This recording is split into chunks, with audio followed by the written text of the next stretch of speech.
श्री गणेशाय नमः। नारायणं नमस्कृत्य नरं चैव नरोत्तमं देवीं सरस्वतीं व्यासं ततो जयमुदीरयेत्। संक्षिप्त महाभारत शांति पर्व अध्याय 628 से 630। अध्याय 628 याज्ञवल्क्य का राजा जनक को उपदेश, सांख्य मत के अनुसार सृष्टि, प्रलय और गुणों का वर्णन। युधिष्ठिर ने कहा, पितामह, जो धर्म अधर्म से रहित, संशय शून्य, जन्म मृत्यु से मुक्त, पुण्य पाप से हीन, नित्य, निर्भय, कल्याणमय, अक्षर, अभय, पवित्र एवं क्लेश रहित तत्व है, उसका आप हमें उपदेश कीजिए।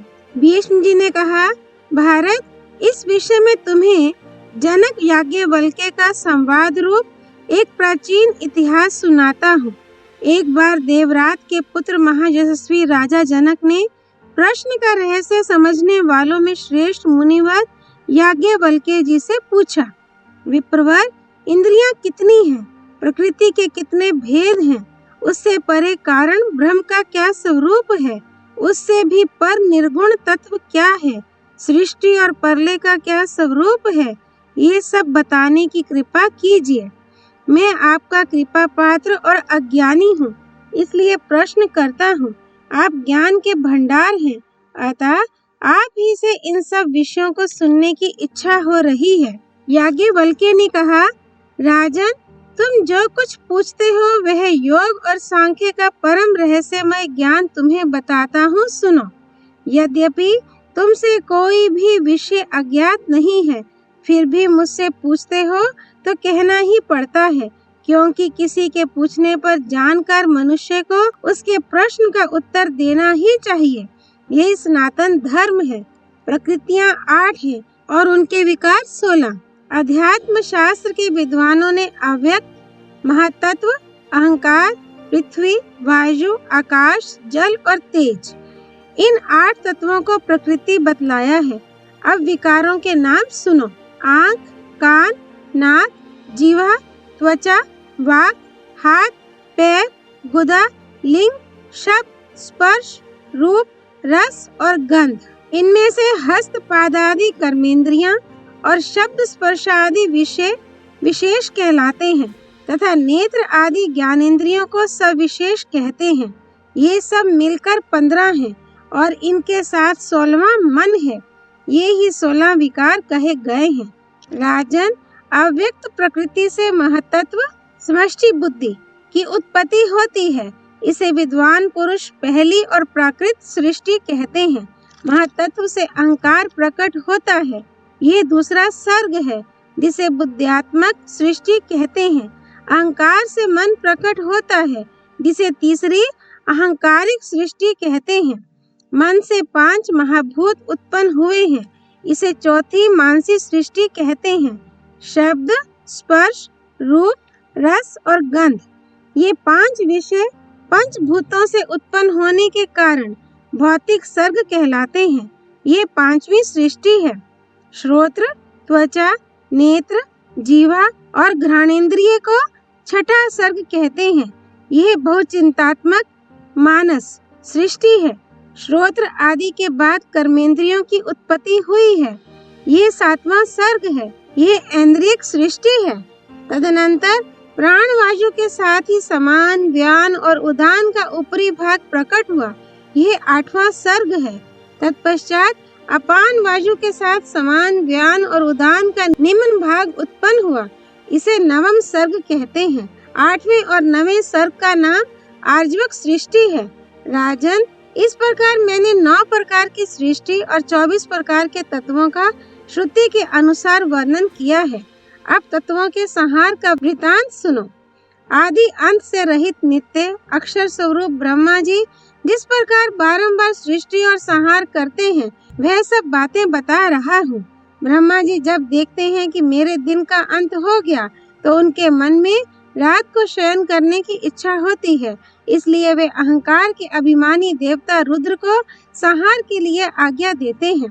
उस समय वे रुद्रदेव ब्रह्मा जी से प्रेरित होकर प्रचंड सूर्य का स्वरूप धारण करते हैं और अपने 12 स्वरूप बनाकर अग्नि के समान प्रज्वलित हो उठते हैं।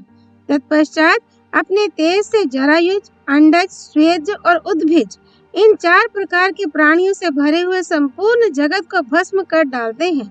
पलक मारते मारते चराचर विश्व का नाश हो जाता है और ये भूमि सब ओर से कछुए की पीठ की तरह दिखाई देने लगती है। इसके बाद अमित बलवान रुद्र जलने से बची हुई पृथ्वी को जल के महान प्रवाह में डुबो देते हैं। तदनंतर काला अग्नि की लपट में पड़कर सारा जल सूख जाता है। पानी के सूखते ही आग अत्यंत भयानक रूप धारण करती है और सब और बड़े जोर से प्रज्वलित हो उठती है। तब अत्यंत बलवान वायुदेव अपने 8 रूपों में प्रकट होकर उस प्रचंड वेग से जलती हुई आग को निगल जाते हैं और ऊपर नीचे तथा बीच में सब और प्रवाहित होने लगते हैं। तदनंतर वायु को आकाश, आकाश को मन, मन को अहंकार, अहंकार को महतत्व और महतत्व को प्रजापति शंभु अपना ग्रास बना लेते हैं। ये शंभु अणिमा, लघिमा और प्राप्ति आदि सिद्धियों से संपन्न सबके ईश्वर, ज्योति स्वरूप तथा अविकारी हैं। वे सब और हाथ पैरों वाले, सब और आंख, मस्तक और मुख वाले तथा सब और कान वाले हैं। ये संपूर्ण जगत को व्याप्त करके स्थित हैं। ये सब प्राणियों के हृदय स्थित आत्मा अनंत, परम महान और सर्वेश्वर हैं तथा ये ही संपूर्ण विश्व को अपने में लीन करते हैं। इस प्रकार सबके अंत में सर्व स्वरूप, अक्षय, अव्यय, छिद्र रहित, भूत भविष्य वर्तमान के सृष्टा और सब प्रकार के दोषों से रहित परमेश्वर ही शेष रहते हैं। राजन, इस प्रकार मैंने तुम्हें ये तत्वों के संहार का क्रम बतलाया है। राजन, प्रकृति स्वतंत्रता पूर्वक खेल करने के लिए अपनी ही इच्छा से सैकड़ों और हजारों गुणों को उत्पन्न करती है। जैसे मनुष्य एक दीपक से हजारों दीपक जला लेते हैं, उसी प्रकार प्रकृति पुरुष के एक एक गुण से अनेकों गुण उत्पन्न कर देती है। आनंद, प्रीति, मन और इंद्रियों की प्रसन्नता, सुख, शुद्धि, आरोग्य, संतोष, श्रद्धा, दीनता और क्रोध का अभाव, क्षमा, धृति, अहिंसा, समता, सत्य, उऋण होना, मृदुता, लज्जा, चपलता का अभाव, शौच, सरलता, सदाचार, अलोलुपता, हृदय में संभ्रम का ना होना, इष्ट अनिष्ट के वियोग का बखान ना करना, दान के द्वारा मन को वश में रखना, किसी वस्तु की इच्छा ना करना, परोपकार तथा सब प्राणियों पर दया करना, ये सब गुण सत्व गुण से उत्पन्न होते हैं। रूप, ऐश्वर्य, विग्रह, त्याग का अभाव, निर्दयता, सुख दुख के सेवन में आसक्ति, पर निंदा में प्रीति, झगड़े मोल लेने का स्वभाव, अहंकार, माननीय पुरुषों का सत्कार ना करना, चिंता, वैर बांधना, संताप करना, दूसरों का धन हड़प लेना, निर्लज्जता, कुटिलता, भेद बुद्धि, कठोरता, काम, मद, दर्प और द्वेष, ये रज्जोगुण के कार्य बतलाए गए हैं।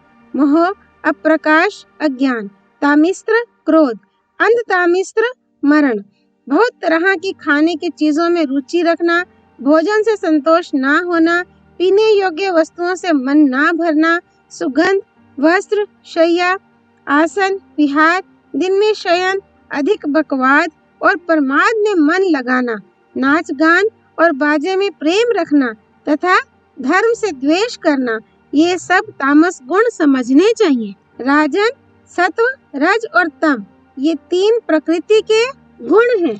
अध्यात्म शास्त्र का विचार करने वाले विद्वान कहते हैं कि सात्विक पुरुष को उत्तम, रजोगुणी को मध्यम और तमोगुणी को अधम स्थान की प्राप्ति होती है। केवल पुण्य करने से मनुष्य ऊर्ध्व लोक में गमन करता है। पुण्य और पाप दोनों के अनुष्ठान से मर्त्य लोक में जन्म लेता है तथा केवल पापाचार करने पर उसे अधोगति नरक में गिरना पड़ता है। अब मैं सत्व, रज और तम, इन 3 गुणों के द्वंद्व और सन्निपात का वर्णन करता हूँ, सुनो। सत्व गुण के साथ रजोगुण, रजोगुण के साथ तमोगुण अथवा तमोगुण के साथ सत्वगुण का मेल देखा जाता है। केवल सत्वगुण से युक्त मनुष्य को देवलोक की प्राप्ति होती है। रजोगुण और सत्वगुण दोनों से युक्त होने पर वह मनुष्य योनि में जन्म पाता है तथा रजोगुण और तमोगुण से युक्त जीव को तिर्यक योनि में जन्म लेना पड़ता है। जिसमें तीनों गुणों का संयोग रहता है, उसका भी मनुष्य योनि में ही जन्म होता है। किंतु जो पुण्य और पाप से रहित होते हैं, उन महात्माओं को अक्षय, अविकारी, अमृतमय एवं सनातन स्थान की प्राप्ति होती है। वह उत्तम पद ज्ञानियों को ही सुलभ होता है। राजा जनक ने पूछा, महामते, प्रकृति और पुरुष दोनों आदि अंत से रहित, मूर्तिहीन और अचल हैं। दोनों के ही गुण अप्रकंपे हैं तथा दोनों ही निर्गुण और अग्राह्य, बुद्धि के अगोचर हैं। फिर एक को क्यों आपने अचेतन बताया और दूसरे को चैतन्य युक्त क्षेत्रज्ञ कहा है? आप पूर्णतया मोक्ष धर्म का सेवन करते हैं, इसलिए आप ही के मुंह से मुझे सारा का सारा मोक्ष धर्म सुनने की इच्छा है। पुरुष के अस्तित्व, केवलत्व और प्रकृति से भिन्नत्व का स्पष्टीकरण कीजिए। देह का आश्रय ग्रहण करने वाले इंद्रिय देवताओं के संबंध की बात बताइए तथा मरने वाले जीव के प्राणों का जब उत्क्रमण होता है तो उसे किस स्थान की प्राप्ति होती है, इस पर भी प्रकाश डालिए। साथ ही पृथक पृथक सांख्य और योग के ज्ञान का तथा मृत्यु सूचक चिन्हों का भी वर्णन कीजिए, क्योंकि सारा ज्ञान आपके लिए हस्तामल कवच है। याज्ञवल्क्य ने कहा, राजन, त्रिगुणमयी प्रकृति और गुणातीत पुरुष का यथार्थ तत्व मैं बता रहा हूँ, सुनो। तत्वदर्शी महात्मा कहते हैं, जिसका गुणों के साथ संपर्क है वह गुणवान है तथा जो गुणों के संसर्ग से रहित है वह निर्गुण कहलाता है। अव्यक्त प्रकृति स्वभाव से ही गुणवती है, वह गुणों का अतिक्रमण नहीं कर सकती, उसे किसी वस्तु का ज्ञान नहीं होता। इसके विपरीत पुरुष स्वभाव से ही ज्ञानी है, वह सदा इस बात को जानता रहता है कि मेरे सिवा दूसरा कोई चेतन पदार्थ नहीं है। अतः अक्षर होने के कारण प्रकृति अचेतन जड़ है और नित्य तथा अक्षर होने के कारण पुरुष चेतन है। किंतु जब तक वह अज्ञानवश बारंबार गुणों का संसर्ग करता और अपने असंग स्वरूप को नहीं जानता है, तब तक उसकी मुक्ति नहीं होती है। वह अपने को प्रकृति प्रजा का कर्ता मानने के कारण प्रकृति धर्मी कहलाता है। स्थावर पदार्थों के बीजों को उत्पन्न करने के कारण उसे बीज धर्मा कहते हैं तथा वह गुणों की उत्पत्ति तथा परले का कर्ता होने से गुण धर्मा कहा जाता है। अध्यात्म शास्त्र को जानने वाले सिद्ध, यति साक्षी और अद्वितीय होने के कारण पुरुष को केवल प्रकृति के संग से रहित मानते हैं। उसे सुख दुख का अनुभव तो अभिमान के कारण होता है। वह कारण रूप से नित्य और अव्यक्त है तथा कार्य रूप से नित्य और व्यक्त है। संपूर्ण प्राणियों पर दया करने वाले और केवल ज्ञान का सहारा लेने वाले कुछ सांख्य के विद्वान प्रकृति को एक और पुरुष को अनेक मानते हैं। पुरुष प्रकृति से भिन्न और नित्य है तथा अव्यक्त प्रकृति पुरुष से भिन्न एवं अनित्य है। जैसे सींग से मूंज अलग होती है, उसी प्रकार प्रकृति भी पुरुष से भिन्न है। जैसे गुल्लर और उसके कीड़े एक साथ होने पर भी अलग अलग समझे जाते हैं तथा जिस प्रकार कमल दूसरी वस्तु है और पानी दूसरी, पानी के स्पर्श से कमल लिप्त नहीं होता, उसी प्रकार पुरुष भी प्रकृति से भिन्न और असंग है। गंवार लोग इनके सहवास और निवास को ठीक ठीक नहीं समझ पाते। जो प्रकृति और पुरुष को एक दूसरे से भिन्न नहीं जानते, वे बारंबार घोर नरक में पड़ते हैं। इस प्रकार मैंने तुम्हें सांख्य शास्त्र का मत बतलाया है। सांख्य के विद्वान इसी प्रकार प्रकृति और पुरुष की भिन्नता का विचार करके कैवल्य को प्राप्त हो गए हैं। अध्याय 629 योग तथा मृत्यु सूचक चिन्हों का वर्णन। याज्ञवल्क्य जी कहते हैं, राजन, मैं सांख्य संबंधी ज्ञान तो तुम्हें बतला चुका, अब योग शास्त्र का ज्ञान सुनो। सांख्य के समान कोई ज्ञान नहीं है और योग के समान दूसरा कोई बल नहीं है। दोनों का लक्ष्य एक है और दोनों ही मृत्यु का नाश करने वाले हैं। जो इन दोनों शास्त्रों को सर्वथा भिन्न मानते हैं, वे अज्ञानी हैं। मैं तो विचार के द्वारा पूर्ण निश्चय करके दोनों को एक समझता हूँ। योगी जिस तत्व का साक्षात्कार करते हैं, सांख्य के विद्वान भी उसी का ज्ञान प्राप्त करते हैं। जो सांख्य और ज्ञान को एक समझता है, वही तत्ववेता है। योग साधना में रुद्र प्राण शक्ति की प्रधानता है। प्राण को अपने वश में कर लेने पर योगी इसी शरीर से 10 दिशाओं में स्वच्छंद विचरण कर सकते हैं। जब तक योगी का स्थूल शरीर रहता है, तब तक वह योग बल से सूक्ष्म शरीर के द्वारा लोक लोकांतरों में विचरण करता है। स्थूल देह को त्याग देने पर उसे परम सुख रूप मोक्ष की प्राप्ति हो जाती है। मनीषी पुरुषों का कहना है कि वेद में स्थूल और सूक्ष्म 2 प्रकार के योगों का वर्णन है। स्थूल योग अणिमा आदि 8 प्रकार की सिद्धि प्रदान करने वाला है और सूक्ष्म योग यम, नियम, आसन, प्राणायाम, प्रत्याहार, धारणा, ध्यान और समाधि इन 8 गुणों अंगों से युक्त है। योग का प्रधान कर्तव्य है प्राणायाम, जो सगुण और निर्गुण भेद से 2 प्रकार का होता है। मन की धारणा के साथ किया जाने वाला प्राणायाम सगुण है और प्राणों इंद्रियों के निग्रह पूर्वक मन को समाधि में एकाग्र करना निर्गुण प्राणायाम कहलाता है।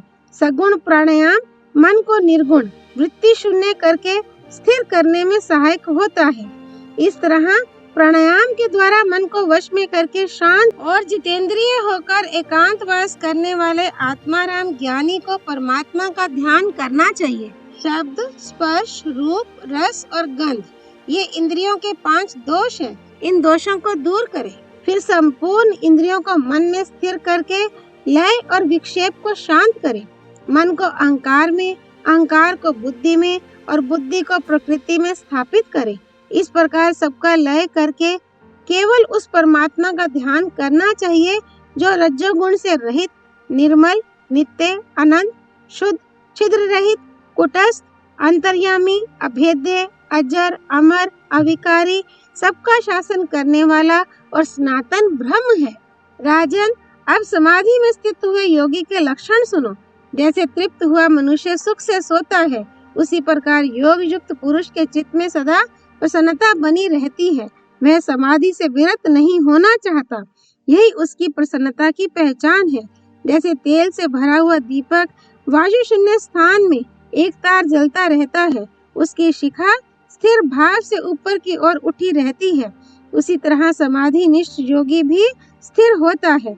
जैसे बादल की बरसाई हुई बूंदों के आघात से पर्वत चंचल नहीं होता, वैसे ही अनेकों विक्षेप आकर योगी को विचलित नहीं कर सकते।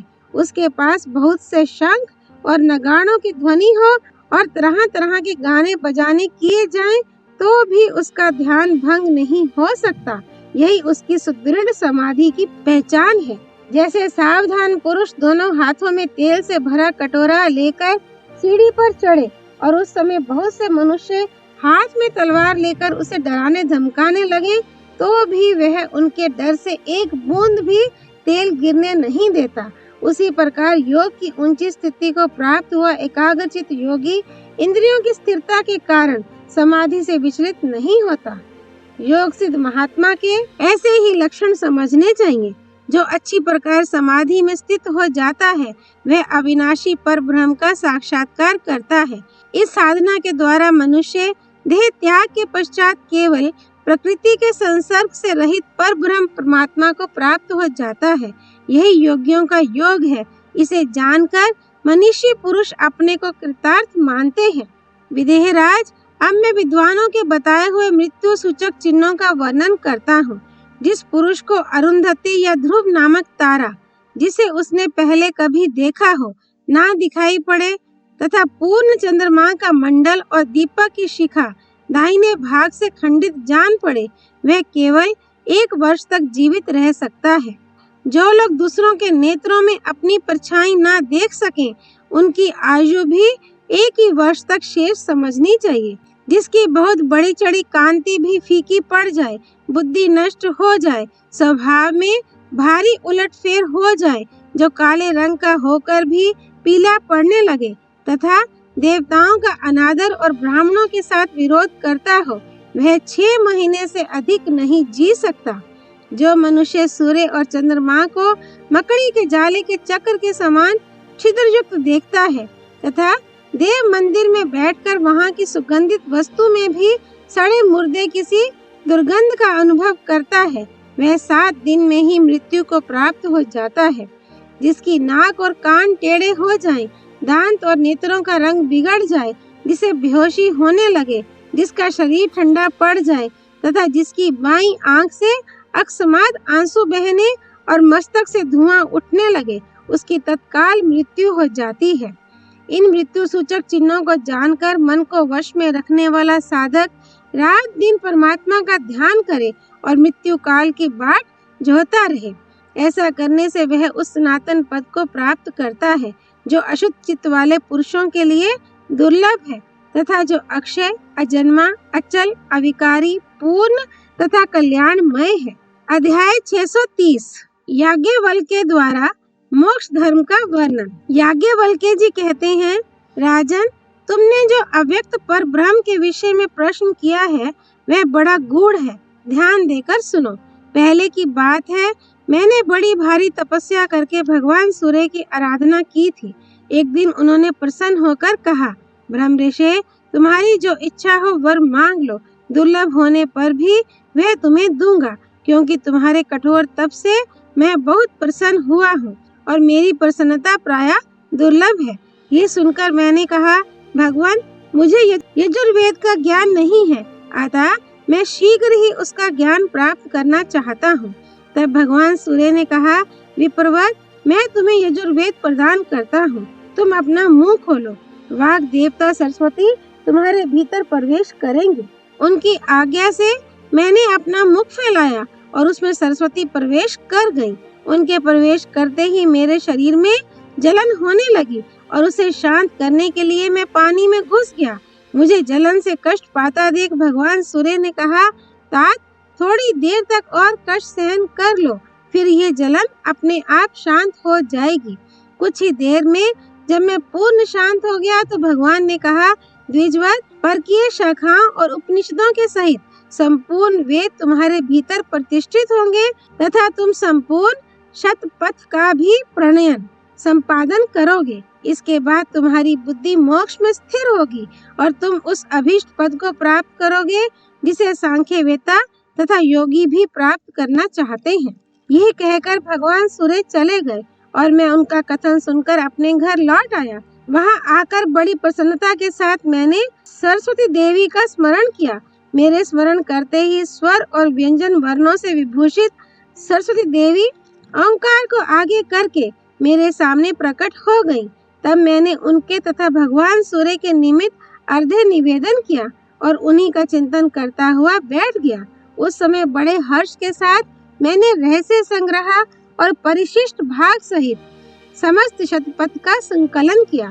तत्पश्चात मेरे 100 शिष्यों ने मुझसे उस शतपथ का अध्ययन किया। इस प्रकार सूर्य देव के द्वारा उपदेश की हुई 15 शाखाओं का ज्ञान प्राप्त करके मैंने इच्छा अनुसार वेद्य तत्व का चिंतन किया है।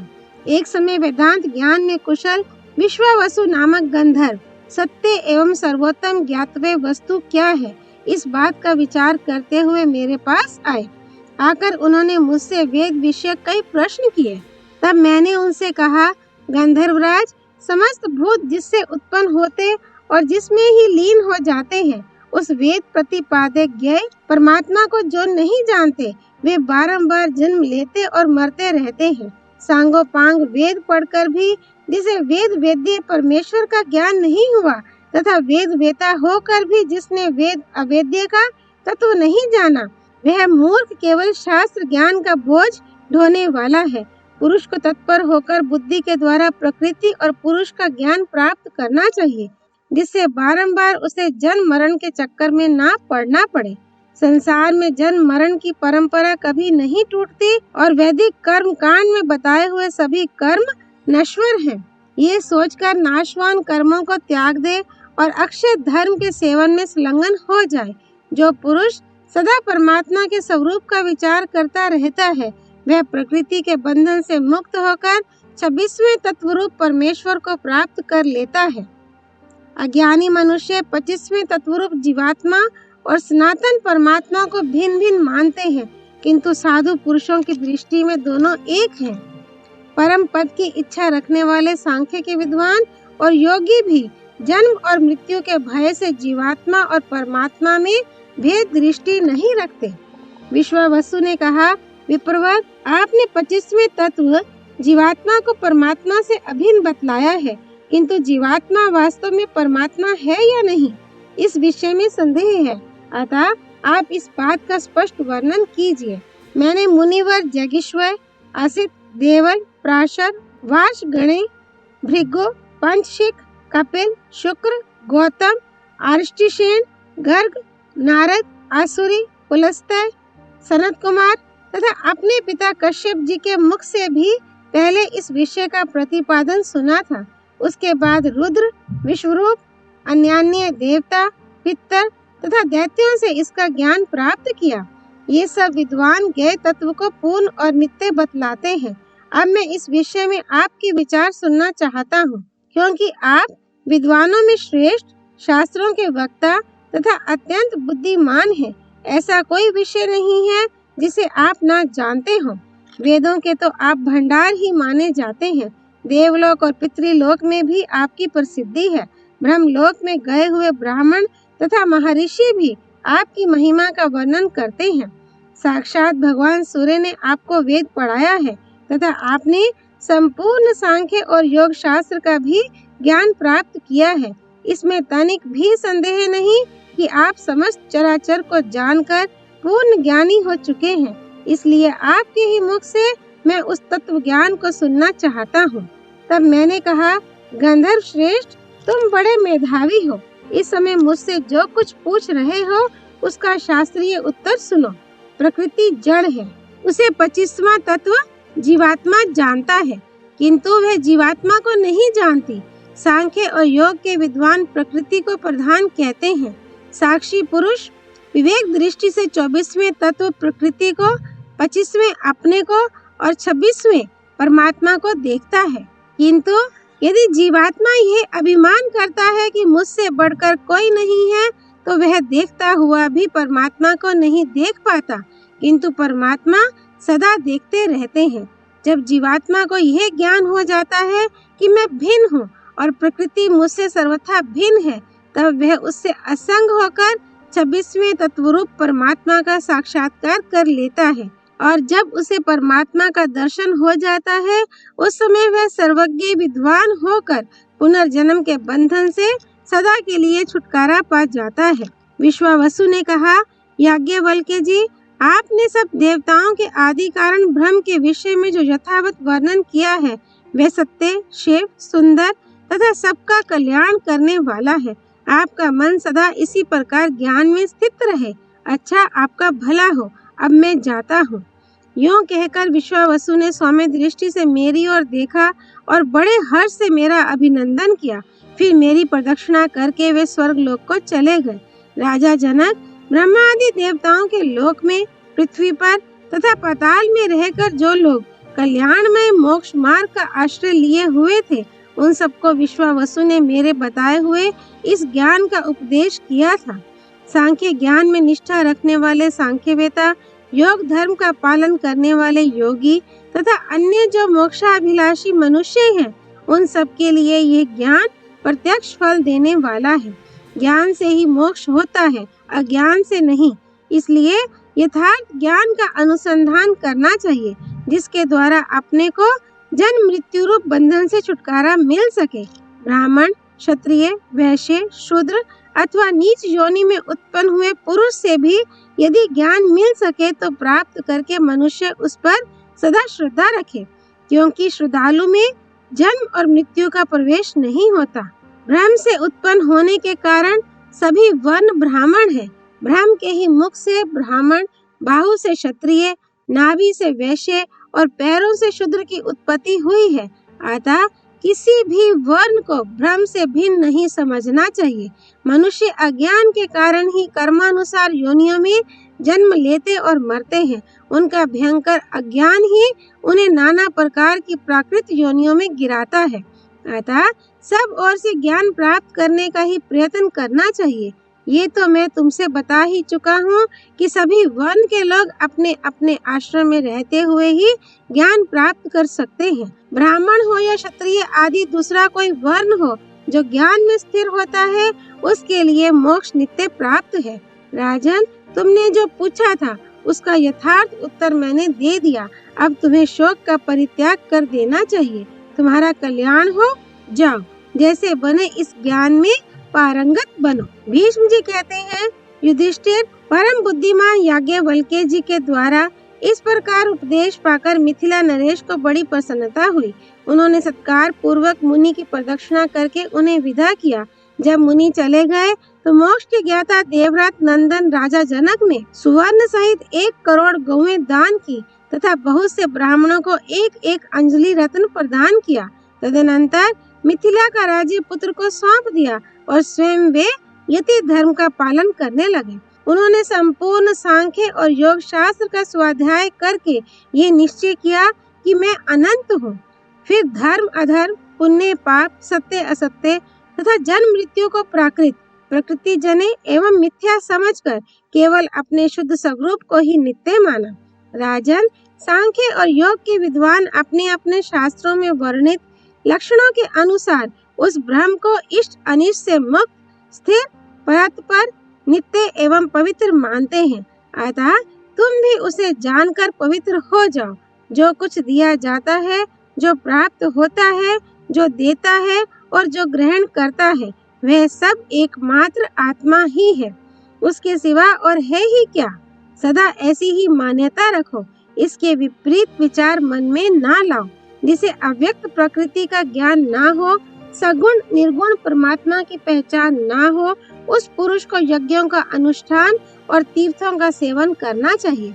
स्वाध्याय, तप अथवा यज्ञ से परमात्मा की प्राप्ति नहीं होती। ये तो उनके तत्व को जानने में सहायक होते हैं। इनके द्वारा परमात्मा को जानकर मनुष्य महिमान्वित होता है।